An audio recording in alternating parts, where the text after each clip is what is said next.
And so, my fellow Americans, ask not what your country can do for you. Ask what you can do for your country. Mr. Gorbachev, tear down this wall. You are listening to the Patriot Pastors Podcast, where we talk about today's issues from a pastor's perspective, as well as calling America back to the faith of our fathers.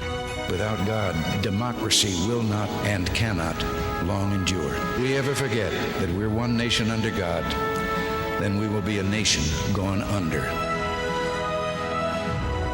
I can hear you, the rest of the world hears you, and the people who knock these buildings down will hear all of us soon.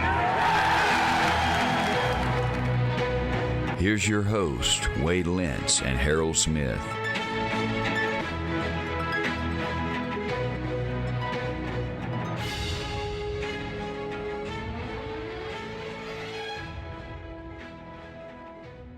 Well, Wade, I just saw where a round of storms went through Mississippi, Arkansas, Oklahoma.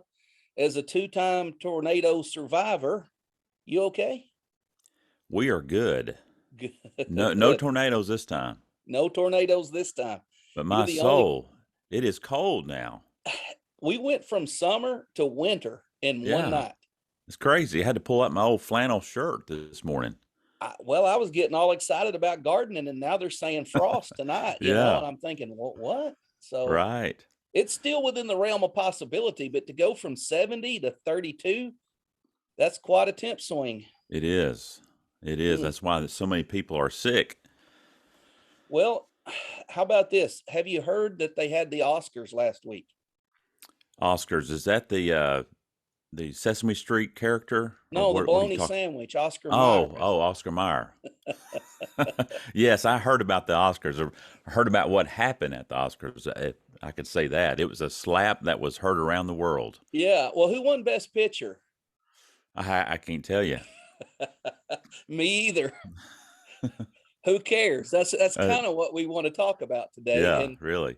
Really, why should you care? You know, when we talked about what we wanted to cover, I mean, for a couple of weeks, we've been batting ideas around back and forth. And when this happened, you and I both kind of shared the same opinion. Who cares? You know, and what I saw and well, I mean, I've always seen it, but as I began to see it happening, it just kind of brought a deeper problem to my attention. And that's that Christians often have unhealthy fascinations. Yeah. I mean, they get involved in things that the world's involved in. And you just have to ask yourself, Christian, why do you care? I mean, you experience the same thing? Oh, yeah, definitely. And about this incident that happened at the Oscars, one good thing that came out of it that I can rejoice about is the memes that have been made. I have made a few myself. But there is this unhealthy fascination with many things. And one of those things is Hollywood and what Hollywood produces, the movies. My goodness, the amount of money that they bring in is astronomically high, but especially within those who are Christians who support ungodly things, for sure. Yeah. You know, when you talk about Hollywood in general, I keep going back to the fact that all of these celebrities that we see are some of the most vile, God-hating people that have none of our values, that actually detest us as people. They hate us as conservative Christians. They would like to be rid of us. You know, they want nothing to do with our kind. And yet it seems to me the Christians keep feeding the hand, feeding the dog that bites them. Right. And they keep sticking their hand out to a group of people that hate them and they fund them. And I think when we actively support Hollywood as Christians, we're actually supporting the enemy. And I don't want to sound like a 1950s fundamentalist that says I hate, movies and you shouldn't watch TV. But at the same time, those men were right about some things. Yes. And mainly that it's overall, it's not good. It's not Right. good to be this way. Yeah. Not healthy at all. And, if I'm not a big movie person, I really never have been. Me neither. There are some folks that are they love movies. They love, the latest movies. I've never been that type of a guy. That's just not me. But so if Hollywood is expecting to make money off of me, they're not. Yeah. But there are several folks that will support Hollywood, and the thing is that they have crossed such a line here lately Right. that, my goodness, when are you going to wake up and see that they hate you, they hate America, they hate God, and you keep on feeding this monster? Yeah. And at what point are you going to uh, separate yourself from that? That's the issue that we want to talk about. Why is this fascination? Why are you so fascinated with evil? Why are you so fascinated with perversion? All of those things, you have to look inwardly. Why? Yeah. And I think that's really the premise of this episode. And for something that, if we can cause others to look inwardly, to see why they have to see that latest movie, to see that, latest blockbuster. Um, I was you know, I was coming back from vacation last week. It was spring break here in Arkansas. My wife's a school teacher, so we took off for a few days together while she was off work, and we were driving back home. And I I can't help it. When I drive past a church, I have to look at it. I have to mhm. look at the sign. I have to look at the building. I have to see if it's looks like it's in good shape or in disrepair, if it's even open, if it's for sale. You I sound like don't a know. I guess it's pastor. just being a preacher. You do that too, Wade? Yes, all the time. Absolutely. I noticed several church signs were advertising movie night. So it would say movie night and would give a date and it would give a different movie title. Now, I don't, the title didn't resonate with me because I'm like you. I don't watch movies. I don't watch network television either. I'm Mhm. very selective about what I receive media wise. I don't watch network news. I'm not a Fox News junkie. Right. I pick my news and the sources of my news, but it just struck me that Hollywood is making movies and the actors oppose God. They hate God, they hate his people, they hate morality. Even if the actor in this particular movie is portraying a good guy, in real life he's rotten. Right. And for Yeah. churches to advertise on their sign, come watch these wicked, perverse people with us in the church, and we'll try to, I don't know, I'm assuming they're going to try to make some kind of correlation from the movie to the Mhm. Christian life. And I'm like, my stars, we've got a book for this. Yeah. You Right. know, Right. is our book so bad that we have to go to the movies? Exactly. And I mean, I and Christians are numb to it. And I think I'm hoping what our podcast will do is not just make people mad and, well, you're a bunch of old, movie hating preachers. I'm mhm. really hoping it'll cause some people to think, you know what? I have an unhealthy fascination with Yes. Hollywood. Yes. Yeah, no doubt. And you know, um Hollywood is one of many unhealthy fascinations that we as American Christians have with certain things in society. One that has really risen up as of late is Disney. Yeah. Uh, my soul, the things that they have been pushing here the last several years, yes, but the last few months, they have absolutely laid down all their cards and let every parent know what they stand for. And they say it's for the children. They say they love children, but in reality, Disney hates children. They want to indoctrinate them with evil and perversion. And so it goes back to what we talked about earlier. At what point does the Christian say, "Wow, I've gone to Disney World several times. I do this every year. I spend thousands of dollars there, but no more. Yeah. Where is that line? If you don't stop now, I don't think you'll ever stop. Yeah. And you remember back when, I don't remember who started it, but there was a big call to boycott Disney. We're going to Yeah, boycott it was Disney. You and SBC I are not, 1995. yeah, yeah.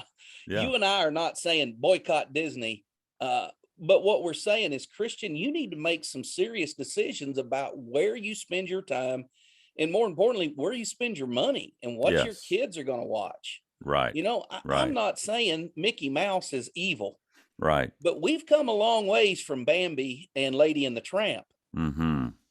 It's pretty much Tramp and Tramp, which is kind of Yeah. like the post I put on Facebook yesterday morning. Yeah. Let me read that post. It's going viral for you, man. Well, yeah, But it's so 100 much plus truth. shares is viral if you're a hillbilly with little internet presence. This is what you said about the Oscars with Will Smith and Chris Rock and their spat that they had on national television.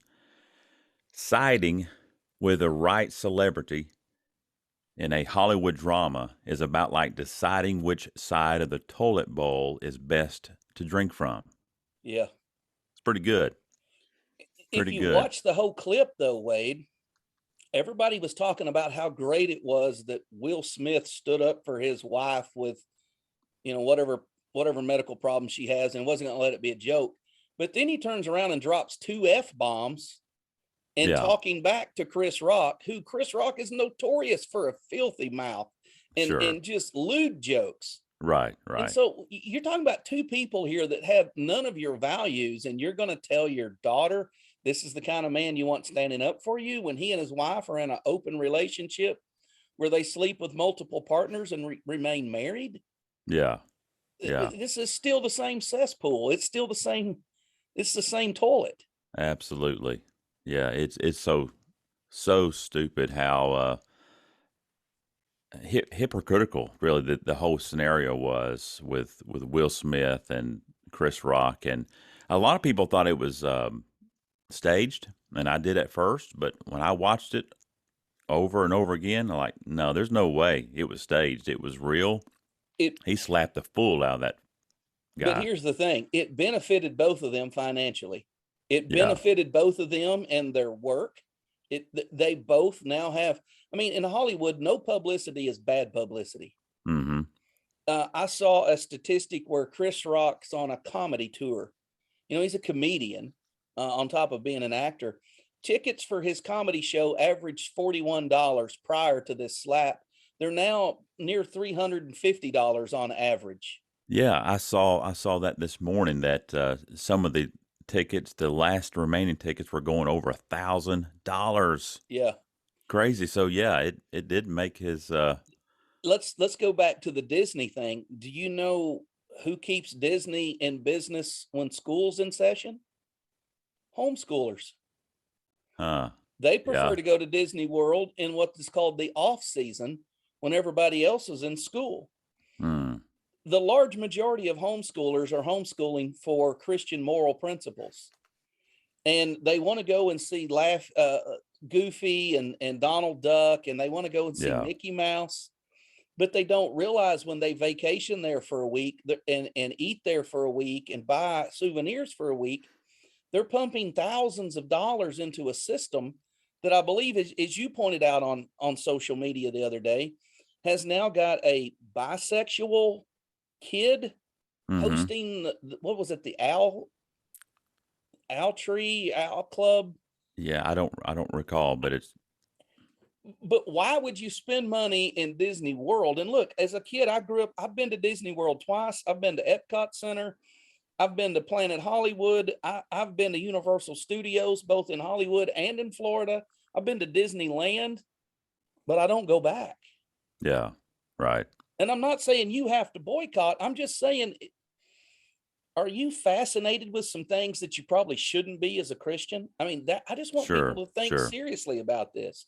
I'm Yeah. not saying you're the devil or you've sinned if you've gone there, but why are you so fascinated with these Yeah, things? and what are you fascinated about? Is it entertainment? Is entertainment to you so addicting that it doesn't matter what the headquarters of entertainment offer you. You're going to pay for entertainment. There is something there that America has in its affluency. We've become addicted to entertainment. So Yes. it may be very wise to think of alternatives. Would Six Flags suffice your children? Would Yeah. Silver Dollar City suffice your children if you live close to Branson, Missouri? Um, Let me so tell you, let's do a confession so people don't think that we're better than them. And I'm just trying to point out your flaws without my own. I used to be heavily involved, following along, knew all the storylines of the UFC, the Ultimate Fighting Championship. I have followed the UFC since I first started watching them on VHS tape when you couldn't see them on regular television. We had to wait for the movie rental place to get a new VHS tape to watch the latest Ultimate Fighting Championship. So, I mean, this goes back to the 90s with me. mm-hmm. But as things went on, I realized these fighters are some of the most immoral, God hating, just blasphemous people. And this system is ran by some of the most godless people that operate, extreme gambling and entertainment in Vegas. That's where they're based out of. Wow. And I started looking, every time I pay to watch one of these fights, I'm sending $49 to a group of people for entertainment.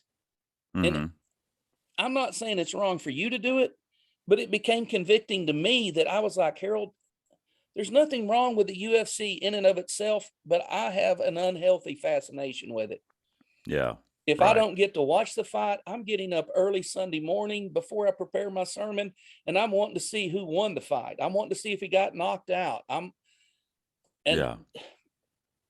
wasting too much time and money. Yeah. I mean, I used to have shirts. I used to wear their gear. I'm funding a group of people for purely entertainment reasons that do not share my values. Sure. There's no doubt that entertainment itself is a very addicting, and these folks know that, and they know, especially Disney, know that if you're going to shape a world, you have to shape the children. It's like the proverb says, as the twig is bent, so as it will grow, type mentality. And you have to be wise on that. You have to understand what they're trying to do and really what they're doing for the most part. So that's two. We've talked about Hollywood. We've talked about Disney very briefly. We could talk a lot more about those two things. What else? Speaking of kids, you want to just go ahead and lay the axe at the root of the tree and tip over the sacred cow while everybody's already mad at us? I'm not sure what you're talking about, man. Let's talk about Little League and see if there's an unhealthy fascination with a 5-year-old playing softball or t-ball. Yes. Yeah. I mean, I've thought about this and I've seen it go on for a long time, and I don't berate people for doing it. I grew up playing Little League baseball. You probably did too at some point in time. Baseball, football, basketball, something. When I was a kid, nearly every kid played some form of sports. But when I was a kid, we practiced on Tuesday nights. We played on Thursday nights.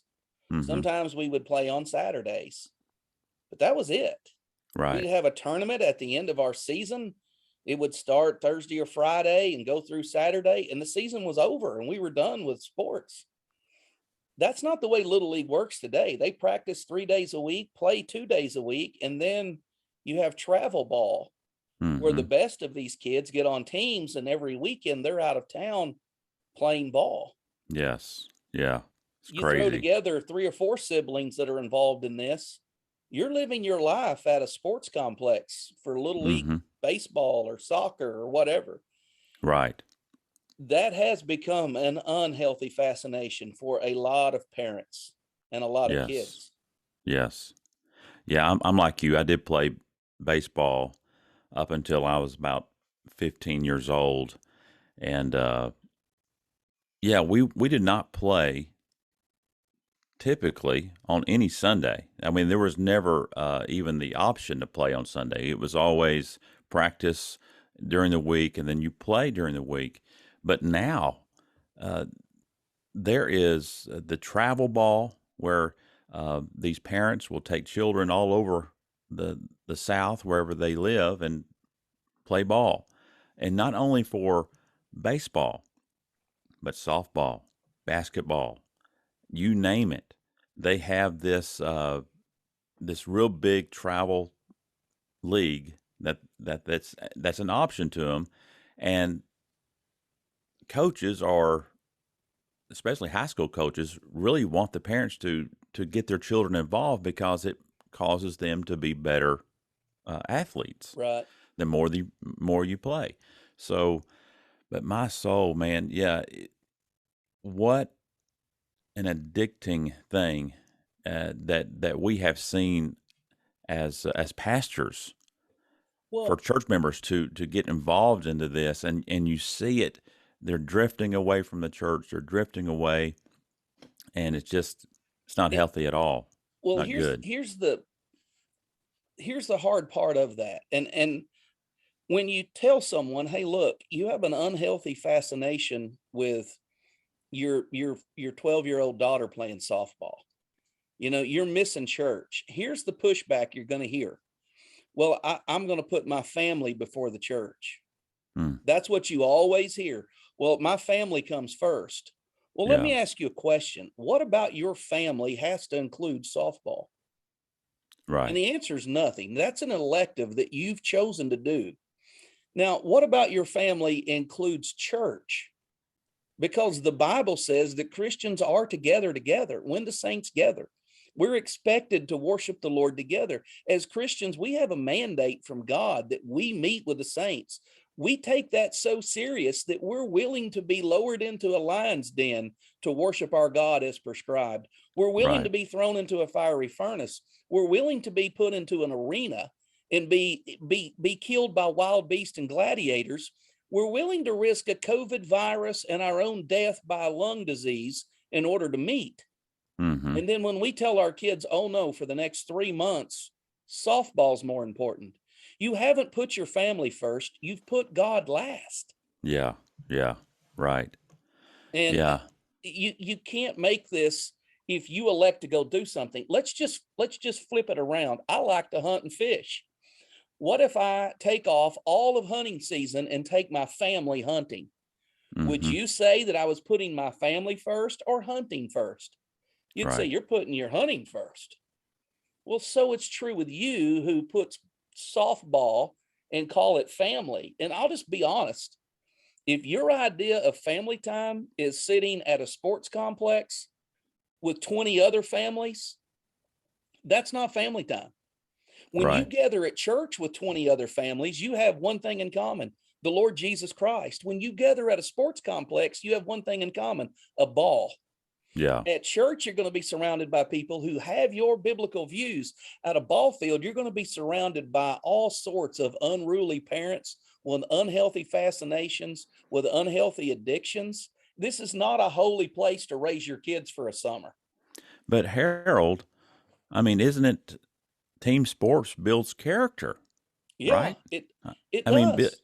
so my rebuttal to that, I've heard that before, but it builds character. Well, hold on a second. You're telling me that some of the best people in the world are pro athletes Yeah. who are addicted to drugs or Or arrested for, even college yeah, athletes. I yeah. mean, they're some of the It worst. builds character. Okay. That doesn't fly. Well, what builds character more than a sports team is a mom and dad that says, here's what our family's willing to do, and here's what it's not willing to do. We're not Hmm. going to play baseball on a Wednesday night. We're not going to play basketball on a Wednesday night. Our kids will be on the team and they'll play along these lines. We're Right. not going to be in a tournament on Sunday. Hmm. And you have to put those things down. And you say, well, that hurts my child.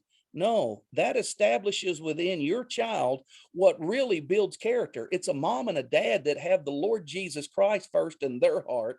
That Yes. spills over into their family, and they don't have this unhealthy fascination with kids hitting a ball and running around the diamond Hmm. for what, 10 years? Most of these kids are not going to college. And even if they went to college on a sports scholarship, if you took the amount of time you sat at a ball diamond and you worked, you could pay to put your kids through an Ivy League school. Yeah. True. That's So very it true. just doesn't add up. But Christians have justified it by twisting their unhealthy fascination and trying to make it about family. You can say the same for Disney. You can say the same for taking your family to the movies or whatever it is. Don't put your family in there where it doesn't belong. Put the church where it belongs. Put your relationship to the Lord and your requirement to support the saints, to weep with them, to rejoice with them, to bear and share their burdens. That's where your family needs to be centered around. And all of these things fit in after that's taken care of. Yes. I don't mean to get preachy, but I'm not apologizing either. No, man. Are you going to take a love offering? Well, it's just you and I, so I wouldn't get much. No, but the truth is, it's something that you need to think about, and this applies to Christians and who play sports, or their family kids play sports, or Hollywood or Disney. Is that your heart, or your feet rather, will go where your heart is bent. Mm-hmm. And why do you stay out of church to play ball? Well, because your heart's not there. Your heart's out on the ball field. Yeah. That's your love. That's your fascination. And here's the thing about Americans, and especially as we talk about Christians in America, it's not that you're not fascinated about things. It's not that you don't have your heart into things. It's that for the most part, you have your fascination in the wrong things. You have your heart and your desire and your longing in the wrong things. Yeah. And we look at our country, we look at it's in shambles.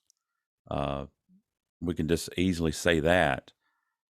And we look at the Christians who just keep going along the same path. We're just asking you to evaluate that path and evaluate your heart and evaluate those fascinations that you have. And I want to be real clear. It's not a sin for your kids to play Little League. Right. It's not a sin for you to go watch a movie. It's not a sin for you to buy your kids a Mickey Mouse. But you have to ask yourself, is it a sin for me to be this involved at the point that these things are suffering? Yes. Just like with me in the UFC, it's not a sin to watch the UFC. And I still follow it to some degree. But I'm nowhere near as involved and intertwined and keeping up with who's winning, who's losing, the next matchup. It's unhealthy. And I think we all need to do that, myself included. Yes. And I just think what's evident from this week is that people have an unhealthy fascination with Hollywood and Disney. And since it's getting warm, every ball field has people on it. As soon as school lets out till near midnight, they're still practicing. Right. So, yeah, and if Christians would just stand and say, you know what, my child is not going to play on Sundays, we're going to be in church, they would have the leagues would have no alternative but to change the schedule. But Christians just, again, they choose the ball field because that's what they're fascinated with. They justify it as family time. And like you said, builds character. You know, I'm doing something good for my children. And actually, you're not. Right. You're teaching them that there are things that are more important than church. Yes. And it's not family. Family is more important than church. But going to the ball field's not family. Right. So I think we've beat a dead horse pretty good today. What do you think, Wade? I think so. I'm just glad you didn't say that we had an unhealthy fascination with food. Yeah, no kidding. I was going to just back out on that one. Well, if it makes you feel any better, I've eaten chicken all week. No pork, no beef, just chicken. All right. Great. So great. It's making me appreciate beef and pork now that I've just eaten chicken for 5 straight days. That's funny. Well, I want to thank everybody for joining in. If you made it this far in the broadcast, It may just be because you're trying to find our addresses so you can send us hate mail, and that's okay. We'll take it. But our prayer is not just to make you mad or criticize you or single you out. We have no single person in mind for anything that you and I have said, Wade. We just look at Christianity at large. We see some unhealthy fascinations, and we're wanting to address them for the betterment of the Lord's church. We want you to have a better walk with the Lord. And we pray that if you've been guilty of this, maybe the Lord would use this podcast to convict you of that, and that you would draw closer to him, and in return, have a deeper and better relationship with the Lord. So on behalf of Wade and myself, thanks for tuning in to the Patriot Pastors Podcast.